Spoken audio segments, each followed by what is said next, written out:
A Coon Valley woman is back home tonight following a car accident that landed her in icy waters. We first told you about the accident last night. Her rescue story is one of selfless acts and quick thinking.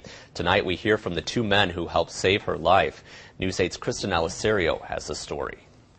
On Monday afternoon, just after 3 p.m., Tip Bagstad was traveling along County Road P in the town of Coon when he noticed something wasn't right. Coming up the valley, I noticed some awful dark skid marks in the road, and I thought, my gosh, those look pretty fresh. And I drove by a little bit, and I turned around, and I looked through the rear window in my truck, and I could just barely over the bank see the top of a car in the water, and I thought, oh my gosh, somebody's in there. Trapped inside that vehicle, chest deep in freezing cold water, was 64-year-old Carol Hagen. The driver of the car was traveling down this road when her car spun out of control and hit the right shoulder, which caused her to travel down the embankment and end up in Coon Creek. Bagstad had called 911 and help arrived shortly after. First thing I did was jump in the creek. I was able to open the door enough to figure out that I could get her out there. And the car was full of water already. She was strapped in the seat belts yet, so she couldn't get out unless we got the ice out of the way. And I kicked all the floating ice away to give us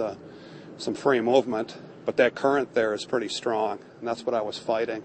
Together, the men moved Hagen safely out of the water. And we managed to get her turned around in the car and get a hold of her arms, and we dragged her backwards up the bank. Tri-State Ambulance arrived on scene and brought Hagen to the hospital, where she was treated for hypothermia.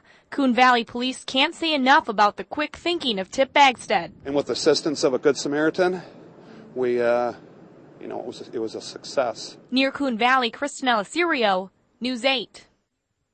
Good to see a happy ending there. Now, we did talk with Carol over the phone today. She's in good condition and resting back at home. Carol estimates she was in the creek for about 10 or 15 minutes before help arrived.